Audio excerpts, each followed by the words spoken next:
Hello and welcome back. Welcome to 2026. Hope you set yourself some nice achievable creative goals for this year, if that's the kind of thing that you're doing.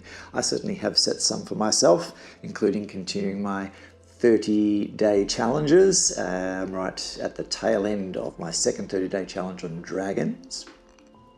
Really enjoying that one. And I have another one in store coming up in the next week or so when this challenge finishes. And the other thing that I really want to do this year is I jump into some art prizes. Throw my hat in the ring. I've got a friend who's a lot more knowledgeable about these things than me, and I'm going to get together with him, plan an attack, pick some art prizes that are actually achievable, and give it a go, see how it goes. So this channel might follow that journey a little bit more than my old children's book publishing market journey, which, if you watch the last video, you'll know is kind of on hold for the time being, because in the process of trying to crack into the children's book publishing market, somehow I was able to become employed 5 days a week as an illustrator on staff for a fabulous little company. So I'm absolutely thrilled that I get to do what I love as a job. Very, very grateful. It's summer here in Melbourne. Yesterday it was 43 degrees centigrade. For those playing along at home in the US, it's about 110 degrees Fahrenheit. Horrible, hot, blowy weather. Thinking of all of the people currently in bushfire danger here in Victoria in particular, but all around Australia. I want this video to be a chance to explore a technique that I was introduced to maybe 15 years ago and really enjoyed at the time, and have just picked it up again quite recently, probably in the last year, and that's Silverpoint. And I know that there's a little bit of interest in Silverpoint out there. I have a little short video somewhere, I'll post a link to that, which introduces people to Silverpoint, and that seems to have garnered a little bit of attention. So I figured this might be an opportunity to talk a little bit more about Silverpoint. What it is, first of all, and how I approach it. It's actually remarkably simple and not very expensive, despite silver being in the silver point. And I think some of you might be really drawn to the delicate, fine, spidery nature of the marks that Silverpoint can produce. So I thought we might walk through some of the materials that I use and just show you a little bit of the technique of creating marks using Silverpoint. But first, maybe a little bit of history. Silverpoint is a part of the metal point techniques that were prevalent around 15th, 16th century. Before graphite, what's in our pencils, became a really readily available and commercial product. Making marks on a surface that has some kind of texture to it using either lead, tin, or silver was quite common. In fact, silver was preferred because it didn't blunt. The silver pieces that we used didn't blunt as quickly as the lead and the tin. And all it required was a stylus or some kind of long, thin piece of silver or metal that can leave a mark behind on a ground. So a ground is simply a surface that has some kind of tooth or texture to it. And I'll show you a way that you can create your own ground for trying some metal point if you want. Very famous people were in the mark making business using Silverpoint, including Albrecht Dürer, Jan van Eyck, Raphael, Da Vinci, and there's some very famous Da Vinci drawings in particular that look like they might have been done in ink, but they're actually Silverpoint that has turned or tarnished over time. And that's one of the fabulous qualities of working with Silverpoint, is that you get this dynamic drawing or illustration that over time is changing its color as the silver starts to oxidize. Now, just a quick note on that. If you're using very pure silver, the oxidation or the tarnishing or the turning will happen very slowly. But a lot of silver that is readily available to us for purposes like drawing, including, in this one here, I've just got a little bit of jeweler's silver that's been put into a mechanical pencil. A lot of that silver is actually an alloy or a combination of silver and another metal, or other metals. Quite commonly, silver and copper might be mixed together. It makes it a little bit harder and a little bit more durable for making jewelry, for example. And interestingly, the more of the non-silver that is in the alloy, the quicker the marks will tarnish or change colour. Copper, for example, oxidizes a lot more quickly than silver. A lot of people I know are very impatient with Silverpoint. They want it to change. And I have some Silverpoint pieces that I have done that are 5, 6, 7 years old, and there's not even a hint that they're starting to change. And I realise there's a few reasons for that. One is that the silver I was using was probably too high quality, but also some of these pieces are under glass. And if they're under glass and protected from the environment, in particular pollution, in particular sulfur, then they won't turn as quickly. So impatient people have found ways to increase the speed at which Silverpoint changes from the very light silvery, almost invisible lines to something that's darker, often going through sepia, mostly through to a much darker, almost black colour over centuries. They'll accelerate that by creating fume cupboards that are filled with sulfur. I don't have a particular technique for doing that. I haven't tried it myself. It feels like it's a fair bit of effort, and I'm not quite sure that it's necessarily a friendly thing to do if you're in a shared studio space or you're doing this in your house. But that's something to consider if you're wanting to experiment with increasing the speed at which Silverpoint tarnishes. Feel like we might be jumping ahead a little bit. So let's have a look at some of the materials that you can use.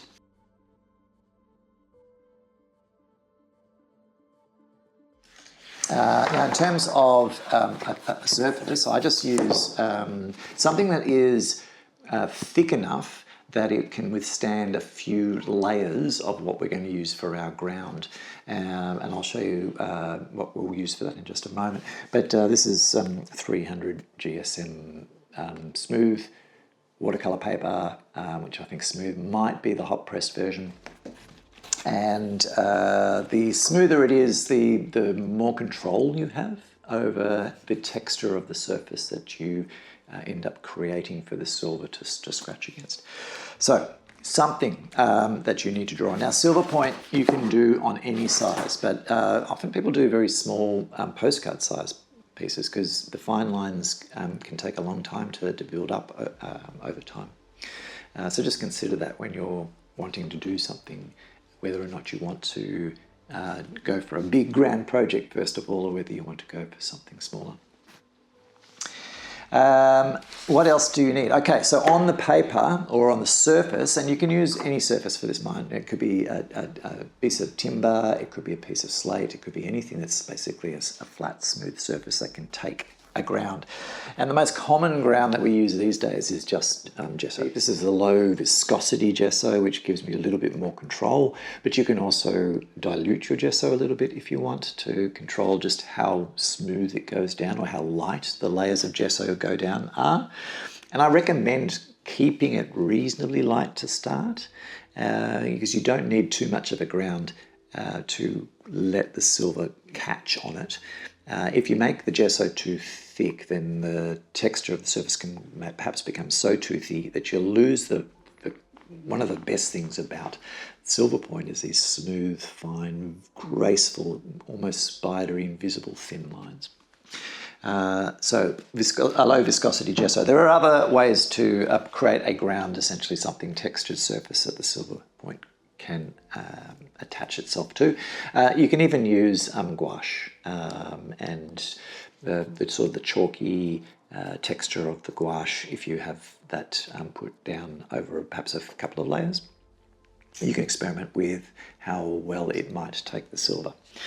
And the way Silverpoint works really is a piece of silver is dragged over the ground, in this case in the drawing motion, and the abrasion created from the silver striking the rough surface is enough to leave a little bit of the silver behind.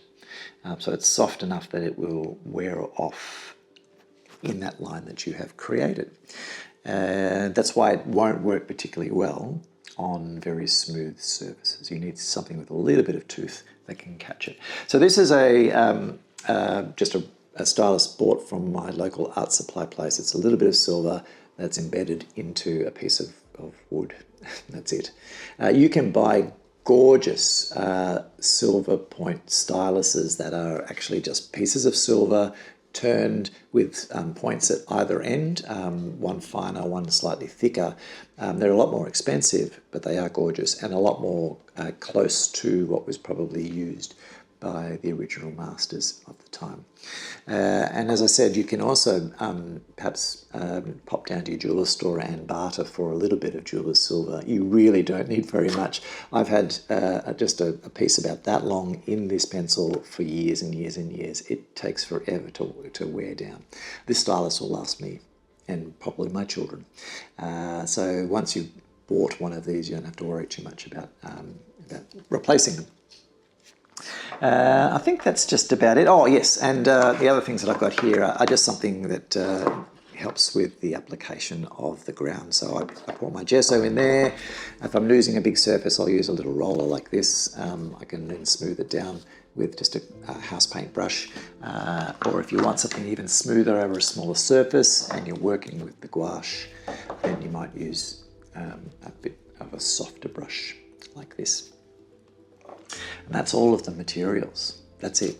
Once you've put down a few layers of gesso and maybe even sanded it a little bit just to smooth out some of the bumps and try and keep the surface as flat as possible without sanding it so much that it loses all of its tooth, you are ready to go. So I'll bring a piece in that I've been working on and maybe we can talk about that. Okay, so here's a piece that I've been working on for a little while now, and it, for all intents and purposes, looks like something that's been done in graphite. And Silverpoint will look a little bit like that, but I think you can create much finer lines, much more spidery style, very, very faint lines that you can build up with a lot more patience over time for really deep textures and tones with the Silverpoint compared to the graphite.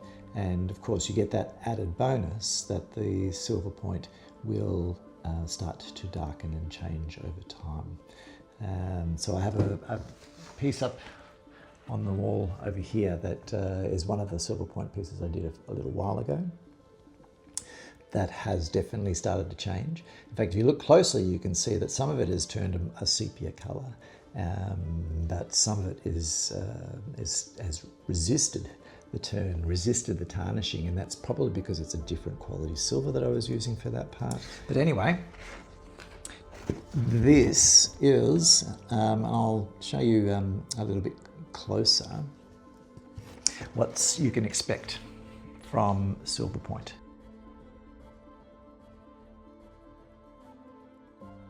This is the stylus. That's just the mechanical pencil with a bit of jeweler's silver stuck in it.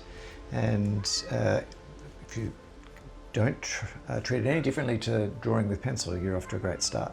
The one thing that people will tell you about Silverpoint, or metal point for that matter, is that it's very difficult to erase, which is absolutely true. You're putting down a mark on paper that doesn't respond in the same way graphite does to erasing.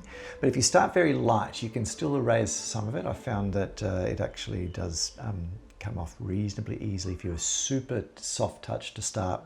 And that's what I would recommend doing. So you can always just do very, very fine lines, building up texture over time. But at the very start of your drawing, if you're just doing very fine lines, very light lines, you can erase them and then go back in over the top of the lines that you know that you want to be a little bit more permanent. So it's probably a bit hard to see at this moment, but it's really just, it's a patience game. It's laying down lines over the top of each other. And again, you can run backwards and forwards. You can probably hear the sound of the silver point, hopefully over the sound of the wind and Barney meowing for his food. but you can hear that sound of the silver going up against the rough textured surface, which in this case was just a nice big thick piece of watercolor paper with, I think, maybe just 2 coats of gesso over the top, 2 very thin coats of gesso over the top that I sanded down. So you might be able to see a little bit of the darker happening around here as I just play around these lines of where the shadows are. It's one of the things I really love about Silverpoint is that if you have got the patience, you can just keep coming back to it, just keep layering and layering and layering lines and going back over the top of the things that you've done, and you can darken them up quite a lot. So this piece was very, very light to start with, and it's just been going back and over, and I just like to find places to push the values, like make certain parts darker and contrast to the lighter parts next to them. One good rule of thumb is anywhere you're seeing the shift from the shadow to the light, that's probably a place where in this case, the planes of the face are changing, turning away from the light, so that's where it'll likely be darkest along that terminator line. Okay, I'll do a few darker lines just through here so you can see what you can get there. Now this is a very thin bit, and this one is slightly thicker, so I like to use this one for putting down a lot more texture. You can really hear the sound of that Silverpoint tip rubbing up against the tooth of the gessoed paper.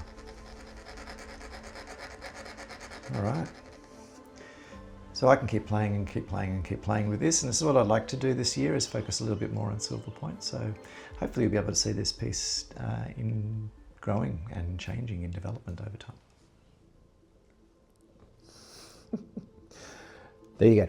Silverpoint. If you're somebody like me who is always in pursuit of the perfect line, if you love working with graphite, if you love working with your fine line pens, your pen and ink, please give Silverpoint a go. You might be surprised by just how much you enjoy it. And if you have the patience to stick with it, you can enjoy its wonders and how it changes over time. It's somebody's dinner time, so I'll need to finish up. But I realized I finished off the 2025 video without a simple pleasure. And I think I must have maybe missed a simple pleasure on one video other than that one. So I would really like to keep that tradition up. Simple pleasures are something hopefully everybody can enjoy. And the simple pleasure that comes to mind is going for a night walk. Last night, the cool change came through and the 42-degree day, 43-degree day became 27 degrees, much more comfortable. And it was the perfect time to go for a walk. And at night, things are much quieter, and the familiar landscape of the day takes on a whole different appearance. And it's kind of, it's an interesting time to be out and about. In this case, walking the dog. And I hope it's a simple pleasure that other people can enjoy. Thanks again for your company, for your comments, for all of your encouragement and feedback. It's very much appreciated. If you give Silverpoint a go, please let me know. I'd like to see what you get up to. I will see you, hopefully, in the next 2 weeks. Until then, thanks. Bye.